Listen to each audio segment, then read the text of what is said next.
everybody to the Scramble, where we take recommended doses of everything in the world of gaming, mix it up, and serve it to you in one hot, fresh, and tasty show.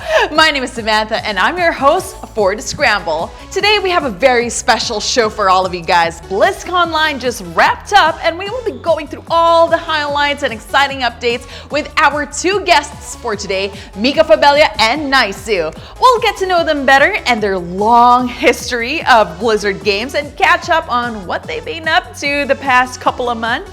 Then we're going to go through all the biggest news that we got from BlizzConline with our guests and ask them their opinion on what went down and get their overall reaction to the event. And lastly is hands-on. We got another laptop with us here at the studio, and I'm going to play my first time ever Overwatch while Mika and Naisou attempt to coach me through the intricacies of the game. All that and more on this episode of The Scramble.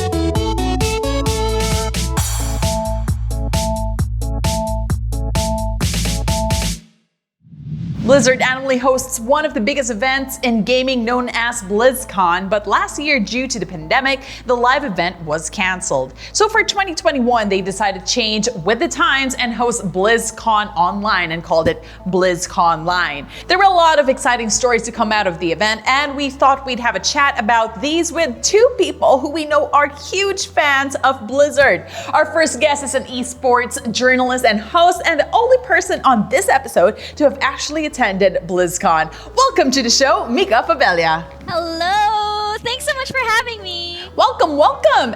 Then we also have someone who you guys might be familiar with because he joined us in one of our earlier episodes, a content creator and a veteran WoW player himself. Welcome back, Naisou. Hello. Thank you for having me again. Glad to be here. Glad that you're here as well. But before we get to the nitty gritty, I want to get to catch up with Naisou for a bit. Is that okay with you, Mika? Sure, of course. I want to catch up with Naisou too. All right, guys. So, how have you been, Naisou? Since the last episode, I'm sure somewhere down the line you ended up looking like a kid in a candy store. I mean, you received a very special package, wink, wink, and I was genuinely very happy for you. So, how did it feel when you actually received that gift? I wish I actually had the initial recording when it arrived because all I was told was that I had a surprise, and then I came home from the gym and then I saw it was in a bag, and then of course I had to freak out, but I wasn't recording anything. I wish I did have the genuine freak out, but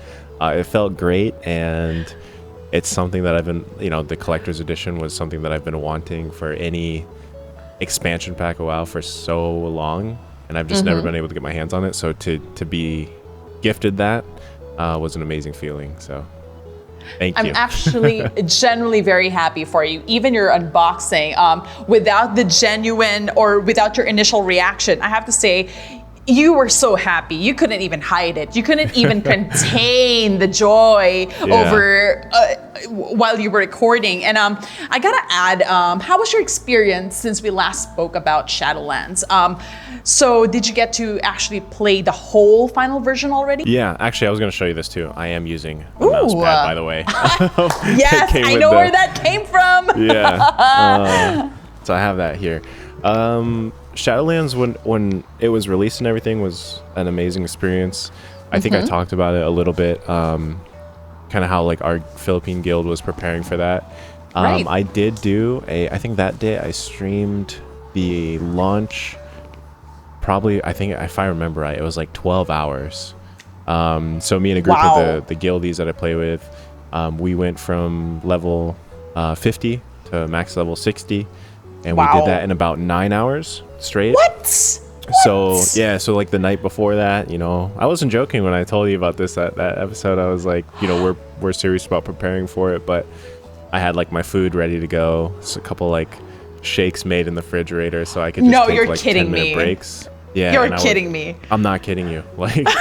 Yeah, I'm not kidding you. We even had, everybody was in Discord. We had close to maybe 80 people in Discord that day, and like in separate leveling channels, because everyone leveled in groups of like 4 or 5. Some people leveled solo, but a group of my friends and I, we leveled all together, and it was a fun experience, and the amount of players that logged in on that initial like launch day was crazy. And I think Blizzard did a really good job at handling the amount of players that logged in at that moment.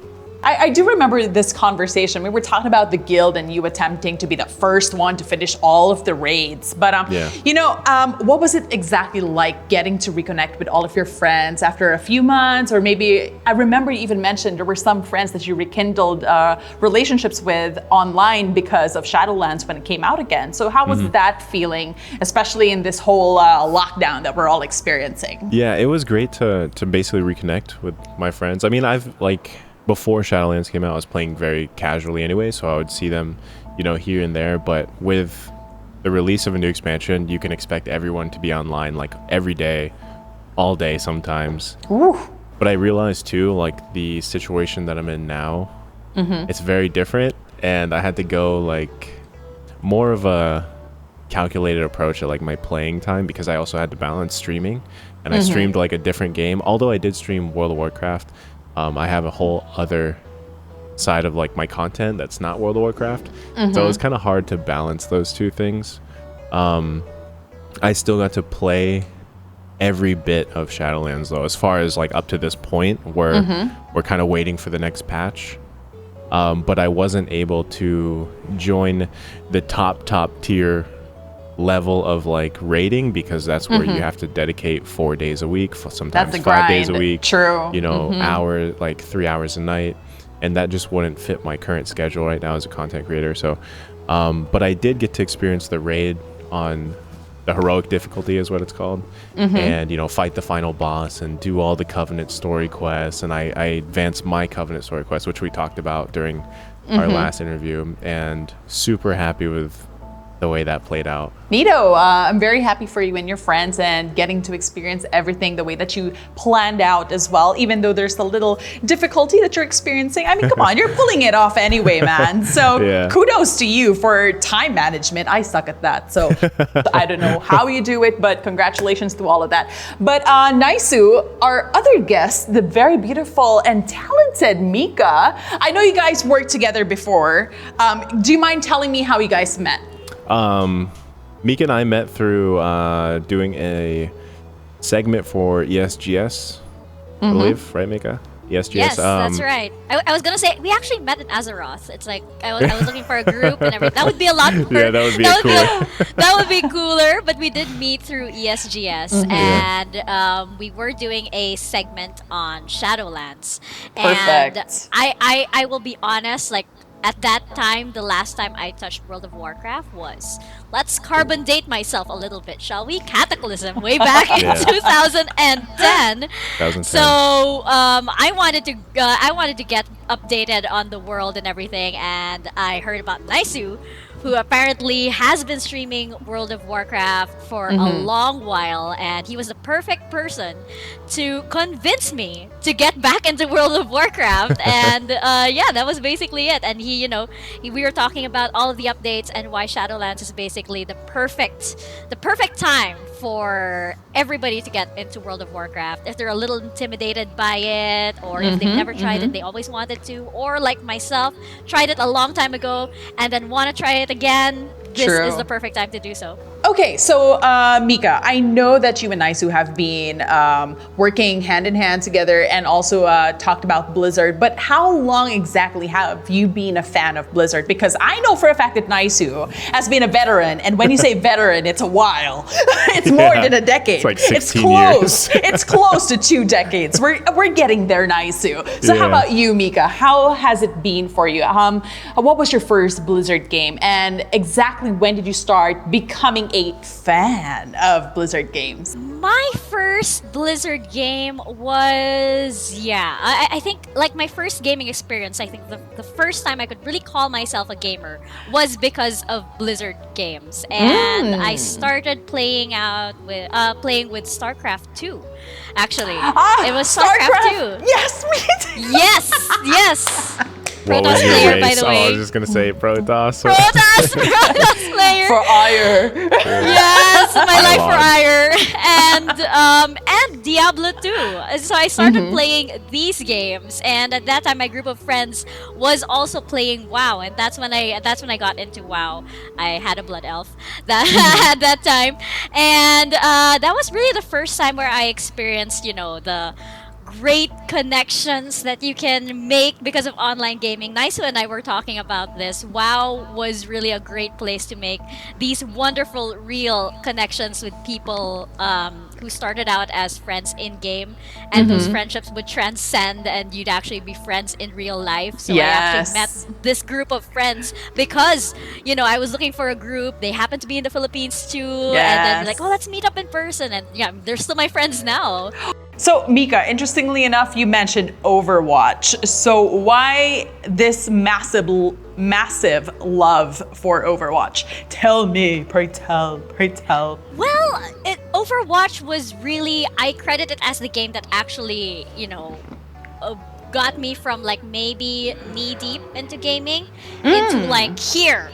Wow. And way past my head into gaming. Wow. So I was about to say keep your head above water, but sure, No, let's go all the way there. I like drowned in the whole industry thanks to this game. I mean, it started out, pretty casually. I wanted to play the game. The graphics were nice. Oh, it looks like this game looks cool. The story looks cool and everything. And played a few casual games. And then I started getting a little bit more competitive. I wanted to rank up. And then I discovered the Overwatch community here. Started making some contacts. Started streaming the game too. Eventually for at that time Playbook Esports. From there, I started getting more game sense, more esports sense, and that gave me also a little bit of confidence into auditioning for like hosting, and eventually being like a courtside reporter. And it just really snowballed from there, just because of like that was the game that really unlocked like the esports enthusiast in me. So that's why it's like I give a lot of credit to the game for making me into who I into this right now. Into this. I like what I see. I love it. I love it. Thank you. So, I'm glad. I like how you mentioned that there was a snowball effect that happened in your life because of the Blizzard games that you actually played in your younger years. But what I'm curious about is you eventually ended up managing a team here in the Philippines for Overwatch at BlizzCon and went to BlizzCon, right? Yes, I did. So, I did. what was that experience like? In particular. Oh, there you go. No my IGN is wonder. over there. Yeah. And familiar logo. If you see over there. Hold on. Give us a little turn. You Yes, can I can't put around my gaming There you chair go. There over you go. Yes. Do you see that logo? Do you Yes. recognize that logo? Maybe. Yes.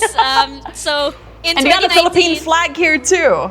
Yes, this was Team PH for the Overwatch World Cup in 2019, and the way this all came together was actually rather funny, because as I mentioned, I was really such a fan of Overwatch, and I noticed one time when I was like logging into the game as I do every night, there was suddenly an announcement that like, okay, help your country in the World Cup. Wow.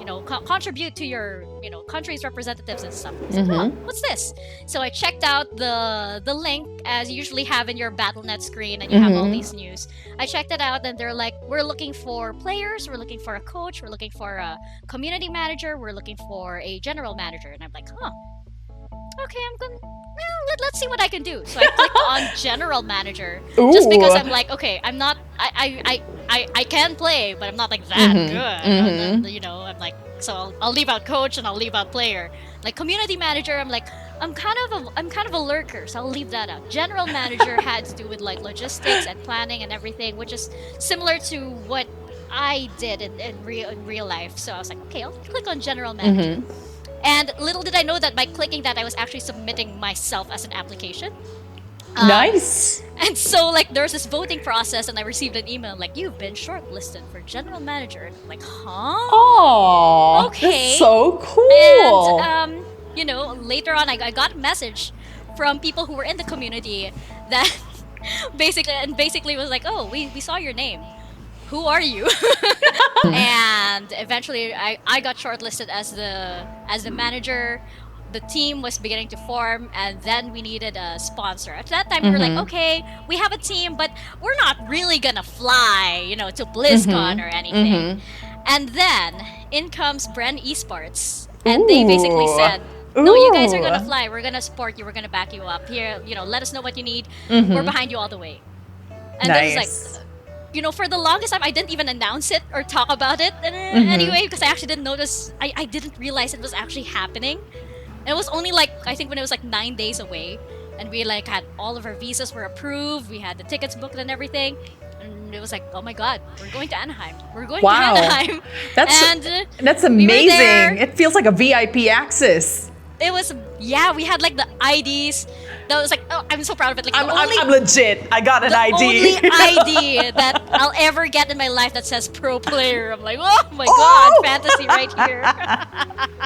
Excellent. Thank you for representing the Philippines, Mika. I mean, that must really be bragging rights, but you are such a humble girl. So thank you again for clicking and taking a chance on becoming the general manager of the Philippines for Overwatch. Yes! Beautiful story. See, you got excited when you said it too. You got excited. I did. I got a little sweaty too. Mika, Naisou, thank you again for sharing how you came to love your Blizzard games. But of course, we're going to go for a really quick commercial break. But when we do come back, we're going to discuss the details about the latest on BlizzConline right here on The Scramble.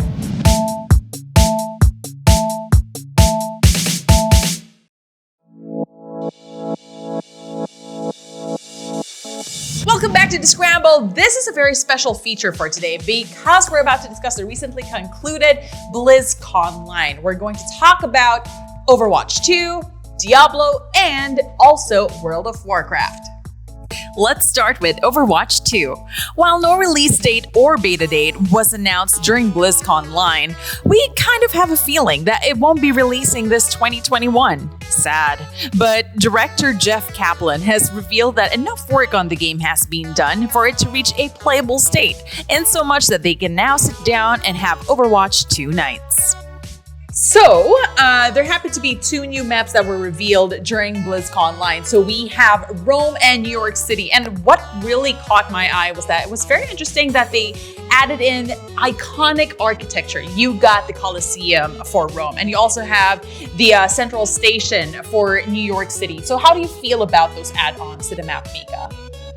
Well, I think that's also what attracted me in the first place to the game. Is that the maps that they've designed are so beautiful. There's something so familiar about it. Like you mentioned, like the Colosseum is there. And it's like, oh, hey, I know that. But at the same time, there's a technological advance in this particular universe. And I love that we see different cities in Overwatch go through this. Like, for example, in Hanamura, you have Japan. It's like this old traditional Japanese village, but there's a bit of tech involved. And now we're gonna see Rome and New York as well. Like, we also have India somewhere down the line, Toronto as well. And I think it's just, it's so cool that diversifying the maps, and we get to see all these different places have this, Overwatch touch.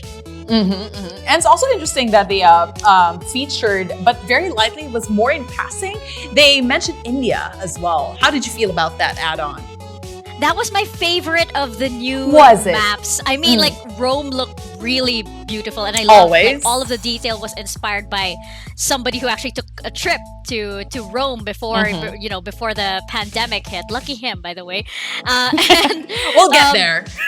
Yeah, one day. India was my favorite just because they were teasing how it's like the biggest map, and it looks so open. But at the same time, there are like all these little nice cultural details in it, and I just love it. I just love the little details in the architecture, and I think I'm Maybe it's because it was like just a tease, but for some reason I'm most excited about India.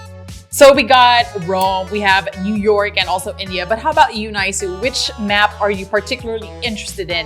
And have you been to any of them, if ever? From what I saw, I actually like the New York one. That would be probably my favorite because I've been to New York, and actually the first time I went there, I really liked it. So when I saw them show it off in BlizzCon, little shots of it, and they had like, it was like the skyline of New York, but then they also had like the flying cars and stuff, you know, the typical like Overwatch art included into it. When I started Overwatch 2, they have such nice maps that I actually spent a lot of time just running around them and like looking at the details, because like they do such a good job at decorating your surrounding area. And I feel like when you're actually playing the game, you don't actually take the time to stop and look at. Another map that's really interesting, I would like to see Gothenburg. And do you have any inputs on that, guys? Well, I think like because it's it looks like it's also like a you know, nice traditional Swedish town, and then you get into Torbjorn's workshop, and I love how the devs mentioned that they kind of put everything to his size. So it's like, you know, they mentioned like there are step ladders anyway, because like Torbjorn's not exactly very, you know, gifted in terms of like height or anything. So I think it should be really interesting. And there's like all this molten, you know, molten lava all over the ground, because he's like, you know, fascinated with all of that industrial stuff. Mika, honestly, you got me really excited to see Torbjorn's workshop, but we also have the Toronto map, and interestingly enough, I know that there's this added feature in Overwatch, so there's going to be an interesting element added, which is the weather is going to be changing now. Can you tell me more about that and how it's going to change the gameplay? Well, first off, visually, like weather, I feel like nowadays is really important to a lot of players, because it's just so many players are into graphics and how to make things like look really well. As far as affecting the gameplay, you know, if the conditions are rainy or they're foggy, that'll affect especially players that are like using sniping characters, like Widowmaker, you know, because there's going to be fog or rain in the way. So, you know, it might allow for some flanking or something. It really depends on how they implement it into the game. But I think it's cool and to have dynamic weather in Overwatch. I think it's going to make it really interesting for each map. So. You know, you guys brought up Toronto as well. Interestingly enough, I got to play a little bit of the Toronto map in BlizzCon, because part of the demo of Overwatch 2 was the new game mode, which is Push, I believe. And it's kind of cute. There's a big robot, and you kind of have to push it to, you have to encourage it and push it to the other end, while the other team is also encouraging it and pushing it to their end. And it is still like, you know, a 6 versus 6, and you're kind of just like fighting over this one gigantic robot that is, you know, trying to move to one end of the map to the other, and that took place on Toronto. We didn't get to see like a lot of the detail in the map just yet, so I hope that when Overwatch 2 comes out, you know, there's a lot more to see in Toronto. Very interesting inputs about the environment and how it's going to change the gameplay, but we actually have a new hero that's going to be introduced very soon, and we have Sojourn, and has been shown off, but very interestingly enough, with her badass railgun. And according to the developers, in Overwatch 2, she will be smack in the middle of the game. So how does that make you feel as players of Overwatch? We finally see her in action.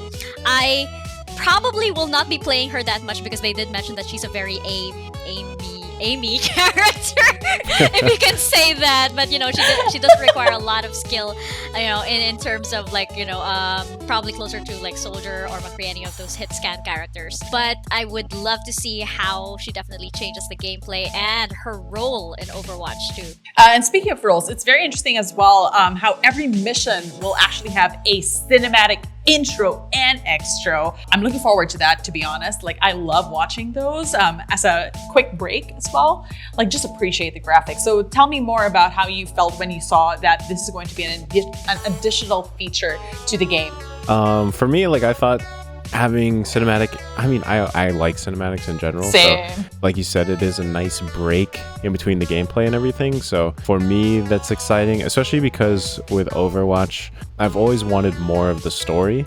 And I feel like those little cinematics are going to be a really good opportunity for them to expand on the story, especially if you're a fan of the game and the lore and all that stuff. So, you know, players have been craving for the story of Overwatch to come out. I feel like it's there. It's bursting at the seams, and everybody knows that there's some drama, and they just need these heroes to come back. So I can't wait for more of the story to unfold.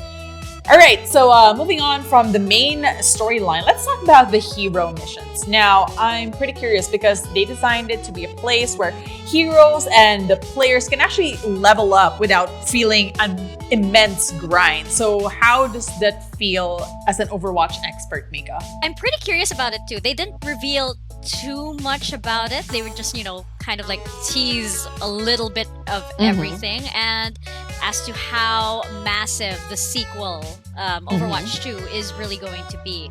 I am really excited because when they mentioned there's talent tree now, so there's a bit of an RPG aspect to that, and we know that Blizzard does that really well. It's still all very vague, but it just seems like it's going to be a whole new level of gameplay, and all of these all of the different game modes. They mentioned there are over 100, I think, which to me right now is oh my god, mind blown. Wait, hold on, we have a few right now, a handful right now. Interestingly enough, you mentioned that there are going to be hundreds of missions according to the Overwatch 2 team, but they are going to feature varying elements like different objectives. You also have enemy factions, the time of day, and even the dynamic weather conditions. So tell me more about that. I thought it was really interesting that when they mentioned okay, if you're gonna go into Rome, you have to check what time of the day is it, and maybe if it's at night, you want Widowmaker on your team because she has sight and stuff. And I thought, I was oh my god, if they're actually adding that factor, that level of gameplay that you actually have to even pre-plan who's on your team just based on the weather that's there, the time of day it is, and maybe even the map, of course, even the map and stuff. I thought it's it will just add a whole other dimension to the game as we know it now. I think one thing that is interesting that I saw a couple of people talk about is with Overwatch 2 and these hero missions and this whole PvE side of things, because that's what WoW has a lot of, is PvE. I think you're going to see a lot of new players who are interested in Overwatch's story, and maybe if it's possible for them to play single player, because there are people that don't want to play with other players, that's just their thing. You'll see some players come in and play Overwatch 2 simply for the story. So moving on from PvE to PvP, they teased a lot of big changes from Overwatch 1 moving on to Overwatch 2. So how do you feel about possible direction for the PvP side? I think it's about time that, Overwatch needs some kind of a refurbish. Bit of a refresher. Yes, there you go. And I think that this is really going to, I guess, make the community's, creative minds and creativity, just start up again, I guess, with the game. Yeah, I think just to build on that, I think it's really good that they're trying to do something with the PvP, just because, as Mika said, I think it needs a little bit of tweaking and a little bit to go through a little evolution to basically appease the people nowadays that are into PvP. And I think what they're planning to do, they didn't talk about too much of it, but what they're planning to do sounds really interesting. So I think it's going to be just beneficial for the entire PvP side and the meta game in the future. So there you go. Exciting days ahead for PvP. Now let's head on over to Diablo. The Diablo series took center stage and had the lion's share of updates for BlizzConline. The iconic series is getting just a ton of updates and new stuff this year. It's going to be hard to enumerate all of them. Diablo 2 Resurrected is a faithful remaster Lord of Destruction. It's strictly a graphics update. It's going to be available on PC as well as on all consoles. So how do you feel about this big reveal? I like it. I think it's going to be really interesting. And I also like the fact that they just did not touch many things about the game. It is mostly just an update to graphics. There are a few quality of life changes, but I think those quality of life changes, you can actually choose to turn them on or off. We also have a big reveal for Diablo 4. It's the new rogue class, which is an entirely new game. And Mika, you did share a while ago that you actually got to experience the demo. So how was it for you? I have to say, I am really excited for it because the graphics, first of all, were they were superb. It actually felt more like the kind of had Witcher vibes. In a way, Witcher vibes for Diablo 4. I tried out the Druid class, which I thought at first would be like the OP class, just because I felt so powerful as a Druid. But coming out with the Rogue, I mean, Naisou will know this as well. Blizzard, Blizzard has a thing with its rogues, and I have a feeling this will channel like the Demon Hunter in Diablo 3. Where it's like super OP. I think a lot of people are gonna pick that class too. Yeah, I mean, because rogues are sexy. Rogues are sexy. Ooh, rogues are sexy. I got distracted for a second. Speaking of the sexy rogues in Diablo, so Naisou, did you actually get to watch the trailer for the rogue category? I did. Yeah, the rogue reveal. I did. It was interesting. Like, all I can think about is ears, though. Sexy ears. Sexy ears now. Even the ending, for everyone that saw it, when he opened up the cabinet, I was like, oh, dang, there's a lot of ears there. But it was good, and it's interesting, too. Also, I won't lie, the rogue portrayed in there does look very good. Looks spicy. And then, of course, they showed the gameplay after that, so that was also intriguing to me, which was really cool. Neat. I'm still stuck in the sexy ears. But anyway, we also still have to discuss the mobile version of Diablo. So this is something that I think Diablo has never done in the past. So obviously it's going to be the first. How does it feel for you guys who are true blood lovers of Blizzard games to actually have a mobile game, and it's going to be Diablo, something that you both played? Having Diablo on mobile would actually, just be a good addition to what Blizzard has right now. I would still play it. It would be cool, like, while you're waiting or something, just play Diablo. I mean, sure. I do play a lot of mobile games too, and definitely if Blizzard has one, I'm picking it up. So it just actually finished the technical alpha, and it seems like the next release will still be an alpha. What's really interesting, like you mentioned this, both of you mentioned this, that Blizzard really likes to take their time to create a beautiful storyline, to create a beautiful gameplay. And according to developers, they actually want to bring the legit Diablo experience to mobile. How does it feel that now that the storyline is going to be a burst out of all of this density? I think as a mobile game, I mean, since I also primarily streamed a lot of mobile games, I think that accessibility of it being a shorter burst of the greater game is actually really beneficial for the franchise. I mean, how are they going to implement that into Diablo Immortal without having a bad taste in it? You know what I mean? That would probably be my biggest concern. Microtransactions, but apparently from what I hear, they're doing it in a very good way. So other than that, I think it's just going to be really nice to have Diablo on mobile devices, especially if you get to play it like on an iPad or something. Now it's time for World of Warcraft. Content updates to both mainline WoW and WoW Classic were announced. While not super huge in their own, combined, they're sure to put a lot of hours into your WoW experience. Moving on to the World of Warcraft. World of Warcraft Classic is actually getting a blast from the past in the form of the Burning Crusade expansion. So in it, players travel to Outland and recruit two new races. So you have the Blood Elves and the Draenei. The expansion will feature the original content served to us 14 years ago when you were a little wee baby, Naisou. But it has actually all the current bug fixes and your general quality of life improvements. But do you plan to play the game again? And what are you looking forward to the most? I plan to play it just like I did with Classic, just simply for like nostalgic purposes probably, and all my friends, all my friends will go play it as well.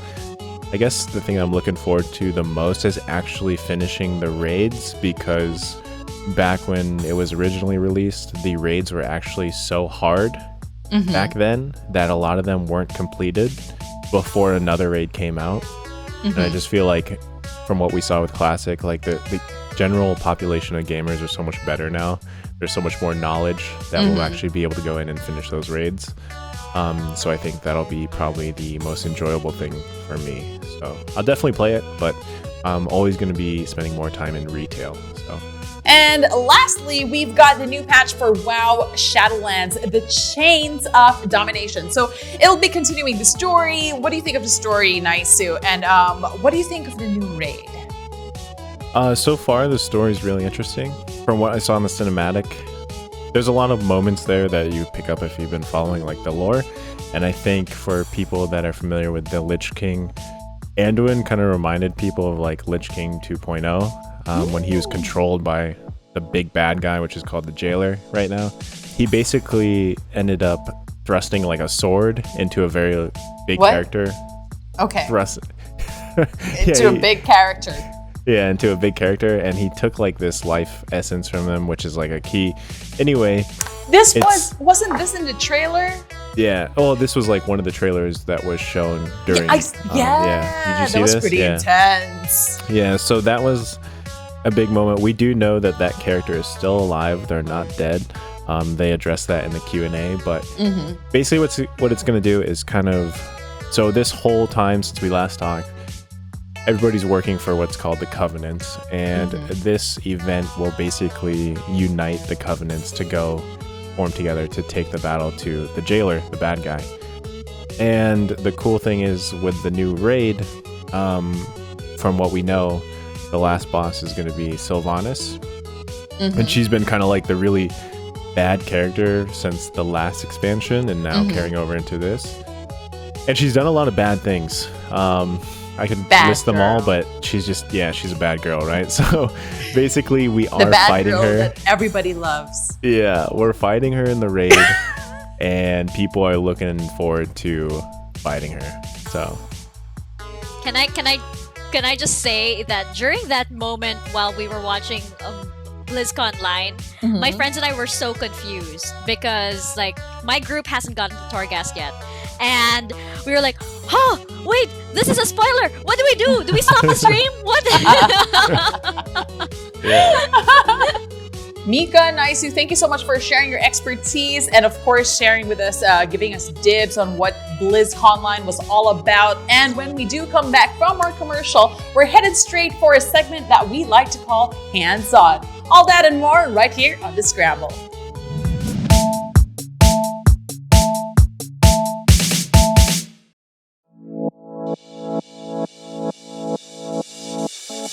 Hi guys, welcome back to The Scramble, and we're going straight into our next segment, which we like to call Hands On, where we check out the latest cutting-edge technology the gaming world has to offer.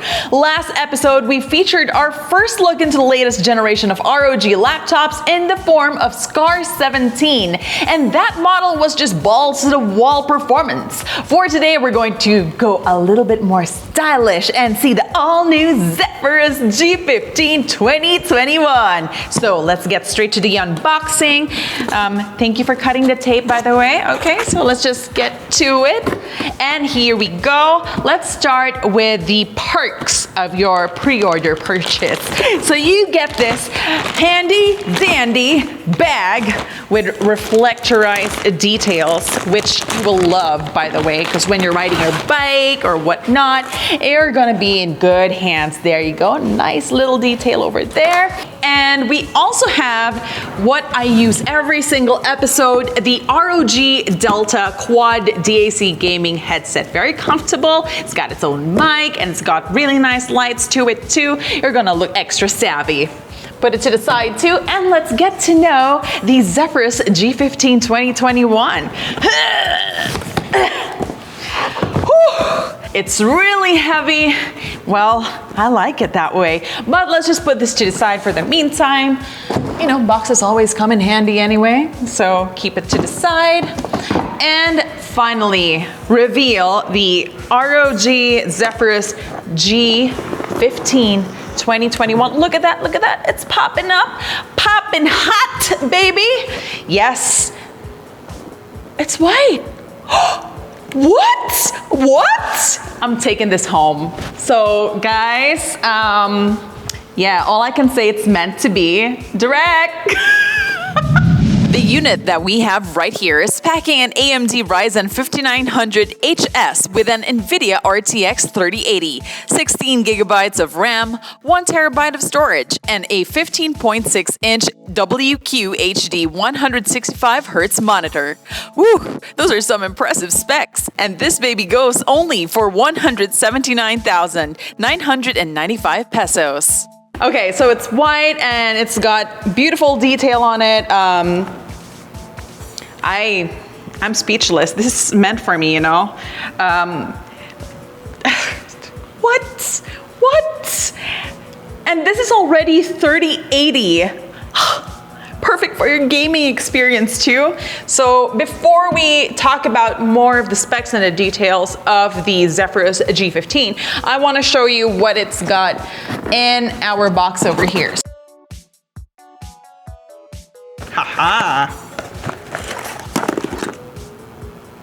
We have our Chakram core right over here. Very handy indeed. And of course, we got a very handy ROGI webcam over here. Let me just open it really quickly for you. Wow, that's really strong tape. You know what they say? Strong tape, strong content. So just opening the box real quick here. I know it's taking forever. Maybe we should speed this up. So, ooh. It's still in those pop-in bags. Should I really open it? Okay, pop it. There you go. There we have it. Ooh, perfect for your spying experiences. There you go. And also for your streaming and for all your influencers out there, you know what it is. And the last detail that you need, of course, you need your AC USB slimline charger. There you go.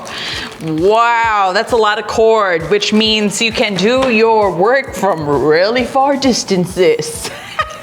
So this is a very convenient charger that you can take around with you, but when you're at home, why not just go for this baby and keep it handy? There you go, 2 chargers, can never go wrong with an extra one.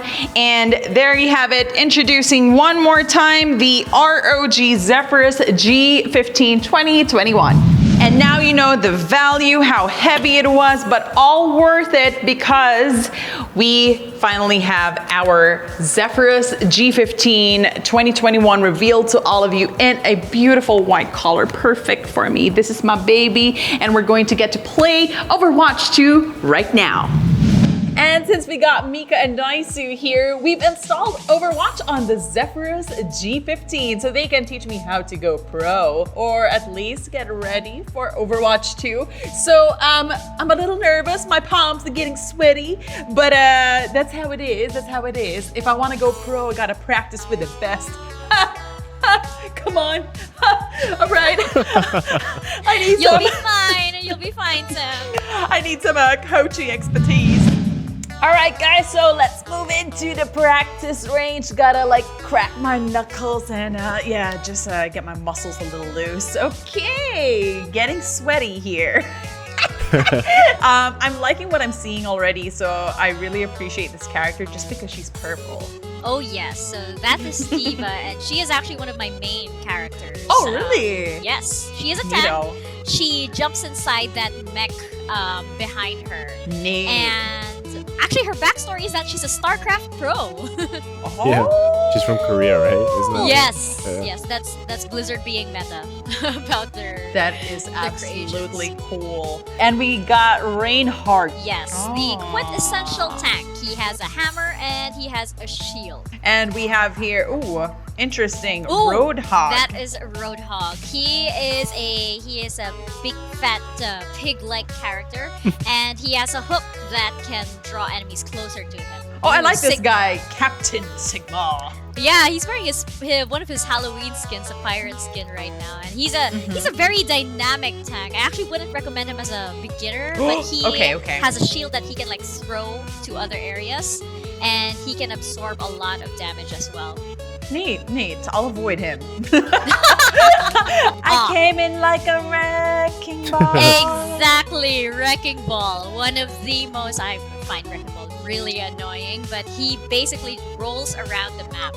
He can be really fun if you have him as a main character, but I don't main him and I find him really annoying. I mean that just in a good way, because it means that He's so cute though. He's so cute. One of the good things about D.Va as well is she actually has no reload. Like, she has only ammo, so you can just keep firing. Yep. No, you can just keep firing. There you go. There. Oh, what's that in her back? Oh, smack you. Okay, bye. Done. Heal. You also have abilities too on the bottom right. Like you can see left shift, E. So right click. if you click the shift, you can fly around for like 3 seconds. Really? And really, really great for escaping things. Whee!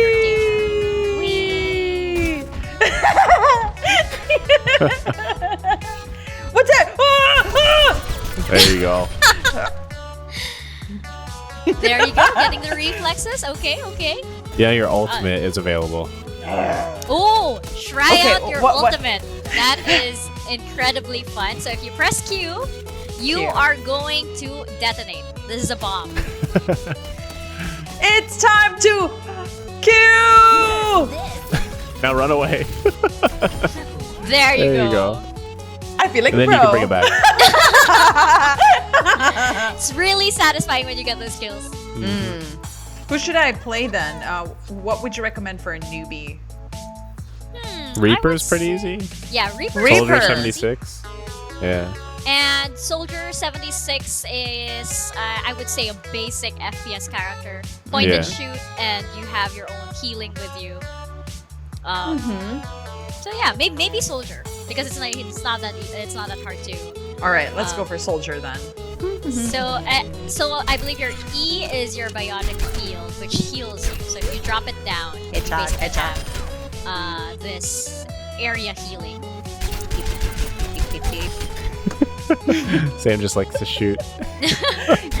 Your right click is like missiles that do a lot of damage. There you go.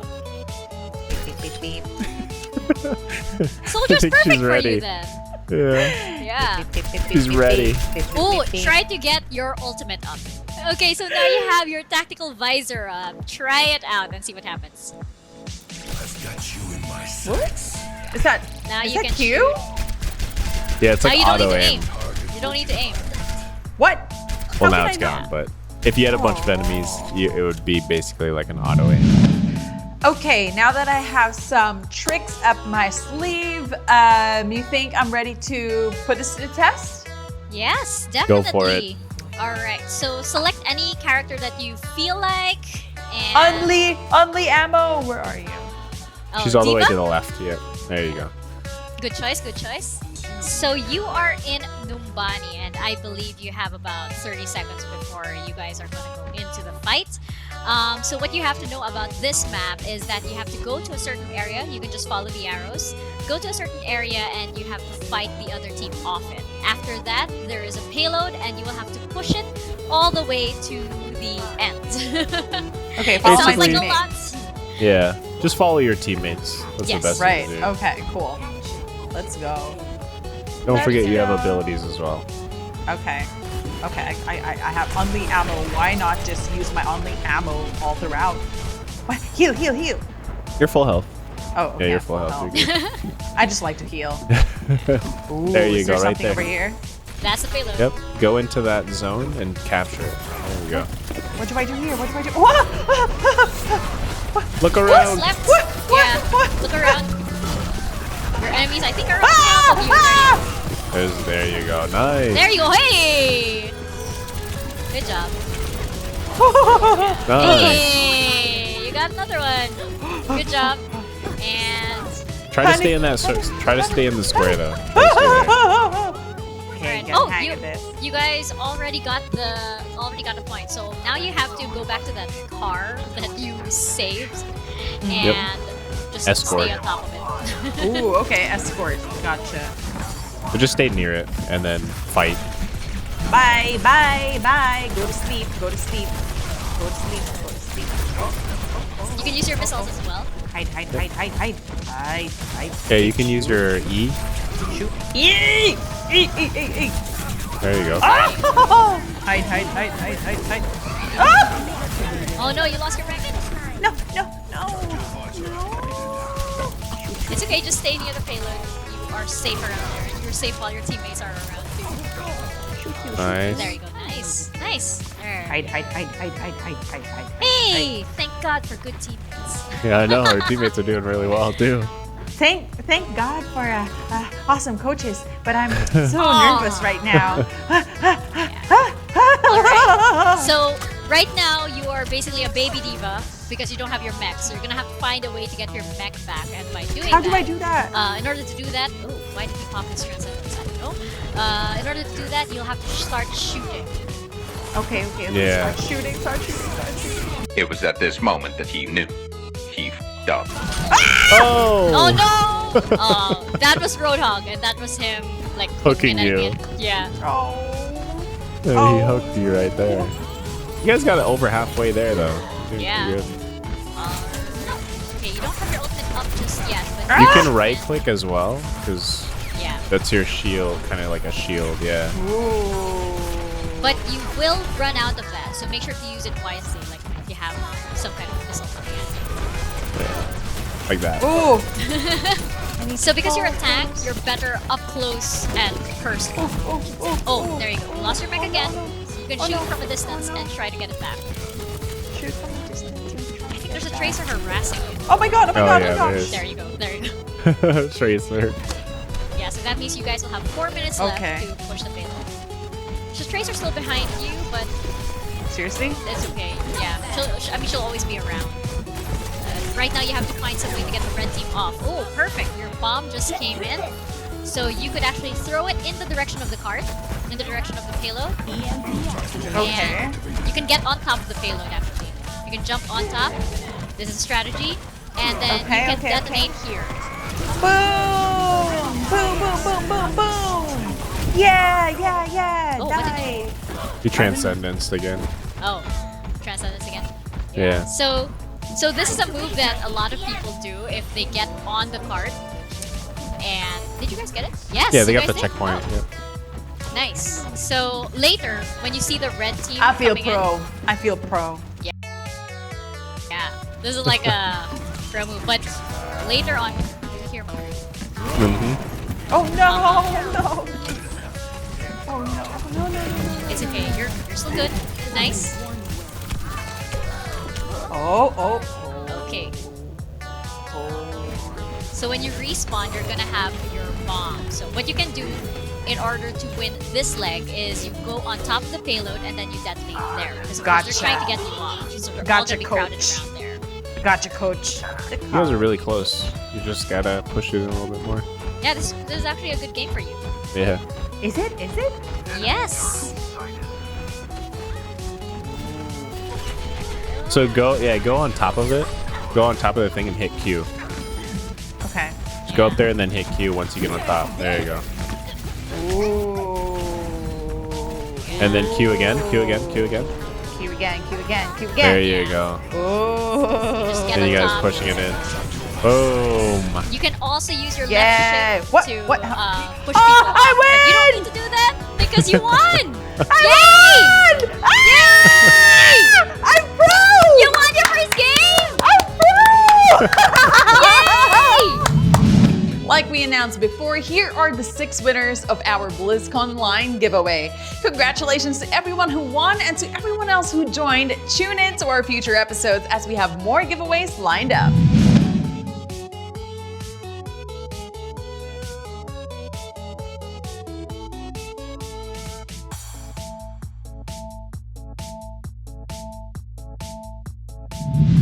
So thank you very much again to my coaches Mika and Naisou for helping me out with my first ever experience with Overwatch on the Zephyrus G15. Guys, I gotta say, I thoroughly enjoyed that, and your coaching got me to win my first game ever. I mean, hello, I feel like a pro. Yes, that's the way to go. You go glad. straight to the pros, guys. On the You way made to us pro. proud.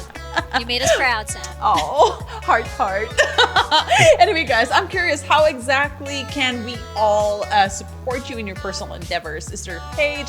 Is there something that you want us to know that's on the way? A little teaser, wink, wink.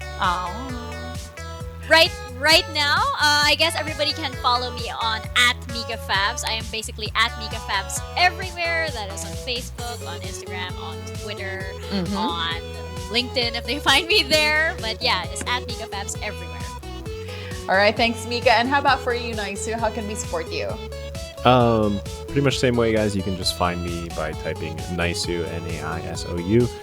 Pretty much on Facebook, TikTok, YouTube, Twitch, all over. So if you're interested in catching mostly Wild Rift streams or World of Warcraft, you can find me there. And there we have it. Thank you again, Mika and Naisou. Thank you very much for joining us on this episode and for helping us appreciate BlizzConline. My name is Samantha Perubor. This is The Scramble. Bye, guys. Bye-bye. Thank you.